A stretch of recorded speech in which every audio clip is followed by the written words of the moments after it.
관계에 있어서 서로를 알아가는 것은 참 중요합니다. 그래서 상대방이 나에게 당신의 마음을 전해준 것은 훨씬 더 중요한 의미가 있습니다. 십계명이 중요한 것도 그렇습니다. 하나님께서 직접 음성으로 말씀하신 것입니다. 이 음성은요, 천지를 창조하실 때 하신 음성으로 주신 말씀이 바로 이 십계명입니다.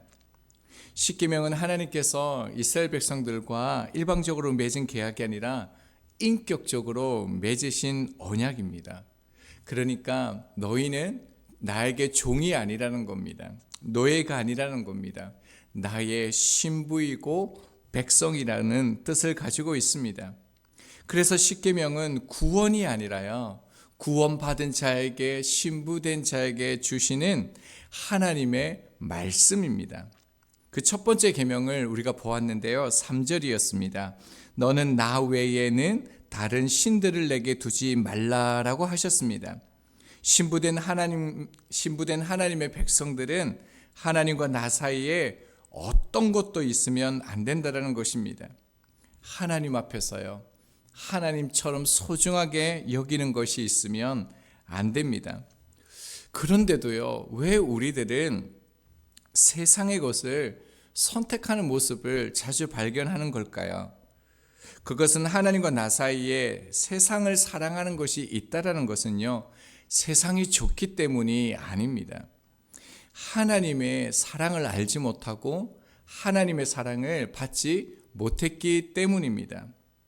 그래서 저희들은 하나님이 나를 어떻게 사랑하셨고 얼마나 나를 사랑하시는 분인가를 힘써 여호와 하나님을 알아가야 됩니다. 자, 이제 신부된 하나님의 백성들에게 두 번째 계명을 말씀합니다. 하나님의 음성이지요. 4절 말씀입니다. 너를 위하여 새긴 우상을 만들지 말고 또 위로 하늘에 있는 곳이나 아래로 땅에 있는 곳이나 땅 아래 물속에 있는 것에 어떤 형상도 만들지 말며, 신부된 하나님의 백성들에게 두 번째 계명을 주시는데요, 우상을 만들지 말라는 것입니다. 그리고 하늘, 땅, 물속, 그러니까 모든 것에서요, 형상을 만들지 말라라고 말씀을 하셨습니다. 자, 그렇다면 우상과 형상을 만들지 말라는 것은요, 어떤 대상을 두고 말씀하는 걸까요? 이방신들을 형상화하지 말라고 하시는 걸까요? 고대 근동은 모든 그 이방의 나라들이 다신교를 가지고 있습니다. 애굽에 내려졌던 10가지 재앙 속에서도요, 그들이 섬기는 수많은 신들을 우리가 보았습니다. 생명의 신, 풍요의 신, 태양의 신, 온갖 신을요, 형상화했고 그들은 그 앞에 우상으로 섬겼습니다. 그들에게 모든 자연 만물이요, 다 신이었습니다. 영화 파묘를 보면요, 여러 주인공이 나오는데 무당이 나옵니다. 당연히 그에게 할머니 신이 있습니다. 그리고 유해진 씨라고 그 배우가 나오는데 그는 장로님으로 나옵니다. 아멘 하고요, 할렐루야 합니다. 그런데 그분도 여러 신들을 믿습니다. 그리고 한국의 전기를 끊는다고 일본이 말뚝을 박았는데요, 거기에도 신이 있었습니다. 자, 그렇다면 하나님께서 우상 형상을 만들지 말라고 하셨는데 이런 보이는 신을 만들지 말라고 하셨는 것일까요? 여기에 대해서는 여러 견해들이 있습니다. 이 계명은요, 하나님을 형상화하는 것에 금지하는 것으로 저도 봅니다. 왜냐하면 이방 신들에 대한 형상화는요, 이미 너는 나 외에 다른 신들을 내게 두지 말라 제1계명에 포함되어져 있기 때문입니다. 그래서 이 계명은 하나님의 형상을 만들지 말라, 우상을 만들지 말라라고 보는 것이 맞습니다.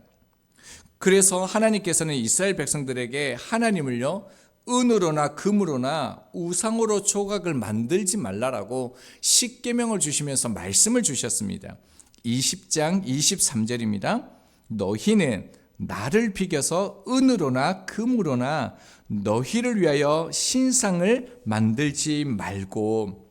하나님은요, 자신을 형상화해서 우상으로 섬기지 말라라고 했습니다. 왜 그럴까요? 하나님은 그 누구에 의해서도요, 그 무엇에 의해서도 표현될 수가 없습니다. 그뿐만 아니라 제한을 받으실 수 없는 분이시기 때문입니다. 자, 그런데 이스라엘 백성들은 하나님의 형상을 본 적이 없습니다. 앞서 빽빽한 구름 사이에 강림하신 하나님의 모습은요, 직접적으로 하나님의 모습을 보이신 것이 아닙니다. 그들은 흑암 속 구름 속에서 말씀하시는 하나님을 보았을 뿐입니다. 그러나 이 하나님을 직접 보지 못했다는 사실이요, 오히려 인간들에게 우상을 만드는 유혹에 빠지게 만듭니다. 그래서 팀 켈러 목사님의 책 제목처럼요, 하나님을 내가 만든 신으로 여기고 형상을 만들고 우상화합니다. 출애굽기 32장을 보면 모세가 산에서 하나님의 말씀을 받습니다. 백성들은 산 안에서 기다리죠. 그러니까 모세가 내려옴이 아주 더뎠습니다. 그래서 백성들이 두려운 나머지 아론에게 우리를 위하여 인도할 신을 만들라라고 했습니다. 출애굽기 32장 4절입니다.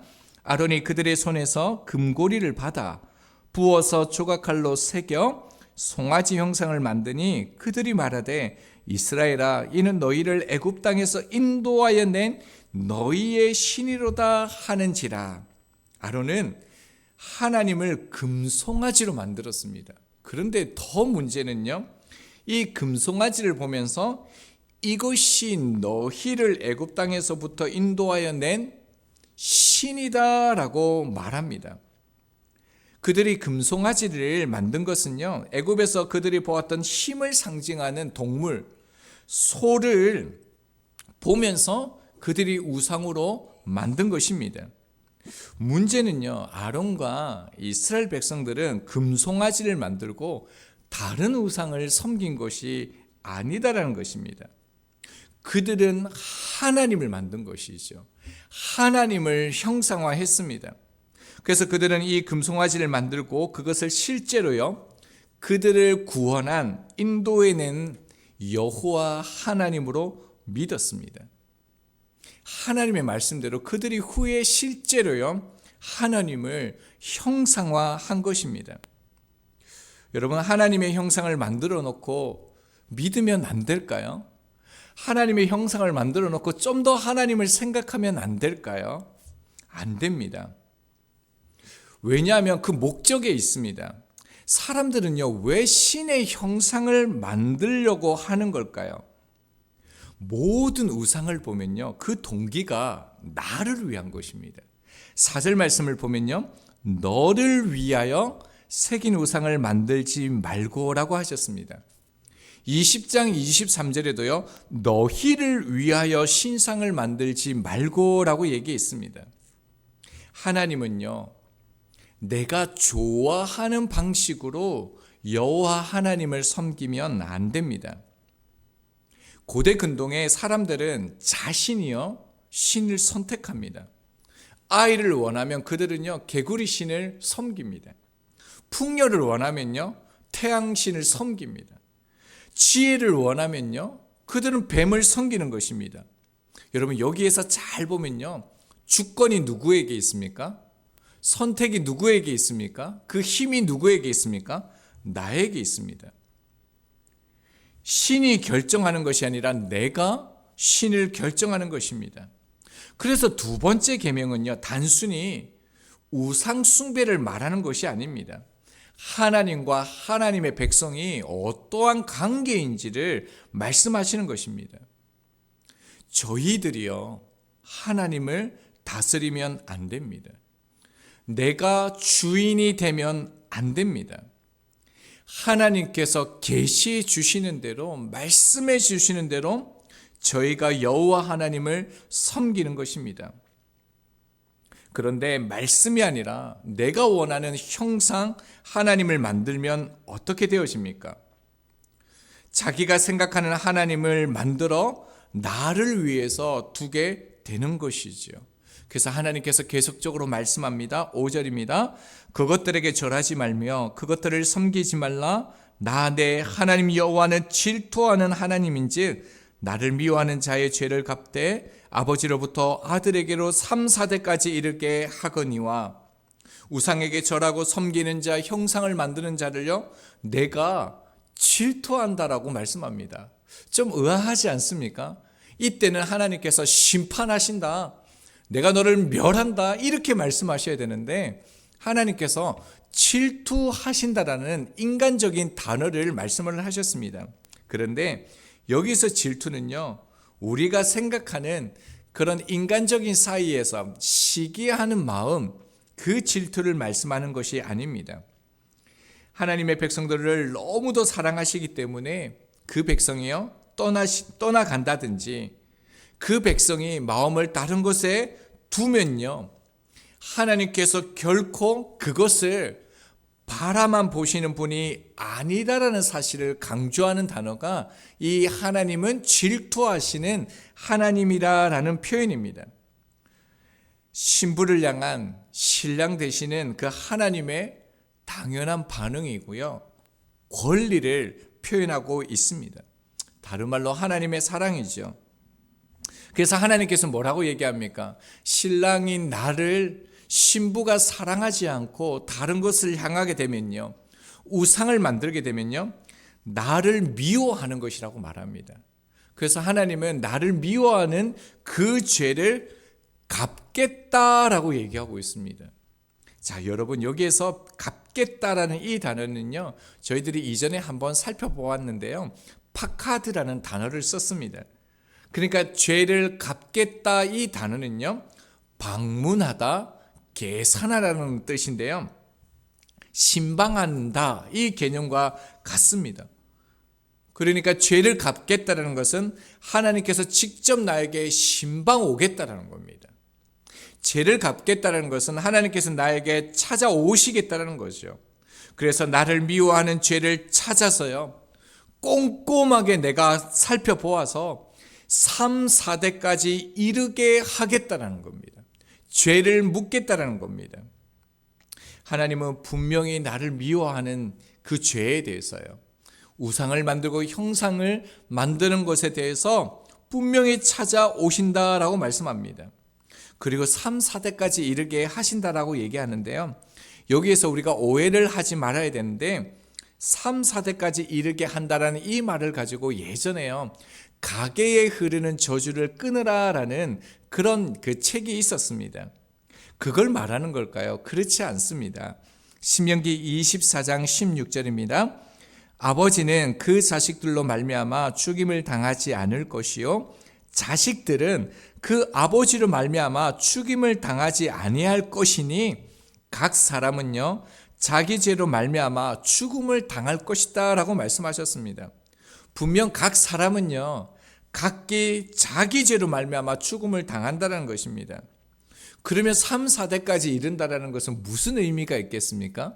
이게 당시 문화를 조금 이해를 해야 하는데요, 당시에는 평균 수명이 꽤 길었습니다. 저희들도 가끔 그 한 가정을 보면 3대까지 같이 사는 그런 가정이 있지 않습니까? 그 당시에는요 4대까지 같이 사는 가정들이 있었습니다. 5대까지도 그들이 한 가정, 부족을 만들어서 그렇게 사는 경우들이 많았습니다. 그러니까 하나님께서 말씀하시는 것은 뭐냐면요, 네가 죄를 지으면 3, 4대까지 벌을 주겠다라는 이런 의미가 아니라 그 모든 자녀들, 함께 살아가고 있는 그들에게 영향이 간다라는 겁니다. 하나님이 그들을 동일하게, 하나님이 그들을 섬기지 아니하므로 그 죄가 그들 가운데 있다라는 것을 말씀합니다. 결국 하나님께서 3, 4대까지 이르게 하겠다라고 강조하신 그 의미는요, 나를 사랑의 관계로 만나고 싶다라는 겁니다. 결국 너희를 이렇게 사랑한다라고 강조하시는 것이죠. 그래서 십계명은요 율법이 아니라 은혜입니다. 율법은요 사랑입니다. 여러분, 십계명을 잘 보면요 하나님의 사랑을 이렇게 구체적으로 말한 성경이 있습니까? 십계명이 딱 그렇습니다. 또 하나님께서요, 사랑을 우리 가운데 고백합니다. 자, 6절입니다. 나를 사랑하고 내 계명을 지키는 자에게는 천대까지 은혜를 베푸느니라. 하나님을 사랑한다는 것은요, 말씀을 통해서 하나님을 바로 아는 것을 말합니다. 계명을 지키는 자는요, 말씀을 잘 알아서 그 말씀 그대로 하나님을 사랑하는 것이죠. 그렇게 하나님께서 우리와 그런 관계를 맺고 싶어 하신다는 겁니다. 그리고요, 하나님을 사랑하고 계명을 지키면 우리의 모습 속에요, 하나님의 형상이 드러납니다. 창세기 1장 26절입니다. 하나님이 이르시되 우리의 형상을 따라 우리의 모양대로 우리가 사람을 만들고, 인간은 하나님의 형상에 의해서 지음 받았기 때문에 하나님을 드러내도록 지음을 받았습니다. 그래서 여러분, 우리는 하나님의 형상을 만들 필요가 없습니다. 하나님을 우상처럼 우리 가운데 둘 필요가 없습니다. 왜냐하면요, 저희들이 하나님을 사랑하고 말씀을 지키면요, 우리의 형상 속에서 그리스도가 보이고 그리스도의 사랑이 보이기 때문입니다. 리빙스턴 선교사님을 아시죠? 아프리카 역사를 바꾸고 아프리카의 그 삶을 바꾼 위대한 선교사님입니다. 한 작가가 리빙스턴의 그 선교사님의 그 인생에 전기를 쓰기 위해서 여러 부족들을 찾아가서 선교사님에 대해서 묻습니다. 한 부족의 족장에게 찾아가서 선교사님이 하신 그 메시지 중에서 가장 남는 것이 무엇입니까? 라고 물었습니다. 부족의 족장이 이런 말을 합니다. 나는 리빙스턴이 했던 설교는 기억이 나지 않습니다. 그러나 한 가지 기억나는 게 있습니다. 그가 우리를 너무나 사랑했다라는 것입니다. 결국 하나님을 사랑하고 하나님의 말씀을 지키면요, 하나님의 사랑, 하나님이 드러나는 것입니다. 리빙스턴 선교사님이 이렇게 말씀하셨습니다. 하나님이신 독생자이신 바로 그분이 선교사이며 의사셨습니다. 저는 그저 그분을 조금 흉내내는, 아니 그분을 닮고 싶은 사람에 불과합니다. 그분을 위해 살고 싶습니다.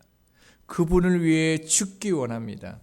저는 그것을 선택하겠습니다. 이런 자들에게 하나님께서 뭐라고 말씀합니까? 천대까지 은혜를 베푸신다라고 얘기합니다. 천대라는 것은요, 시대적인 어떤 그런 의미보다는 하나님의 은혜는 영원하다는 것을 표현합니다.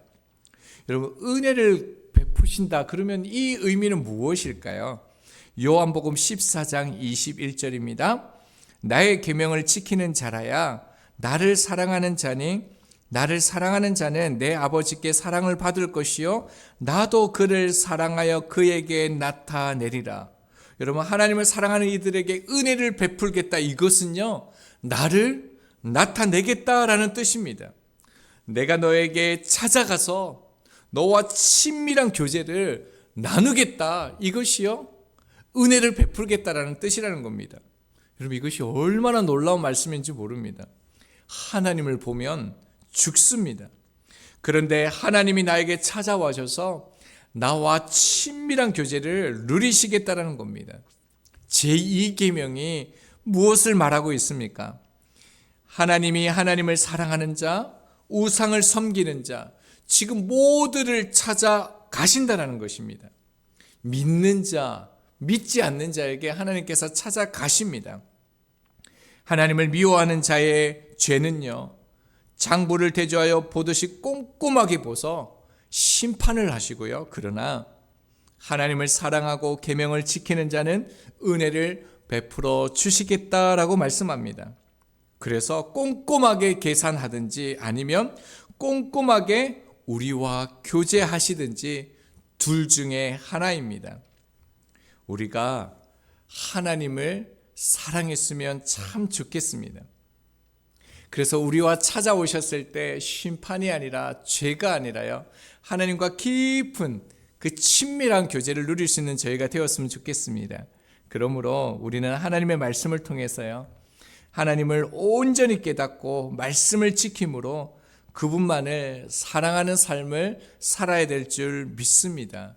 진짜 하나님을 사랑하는 한 사람, 그 한 사람이요 저희가 되었으면 좋겠습니다.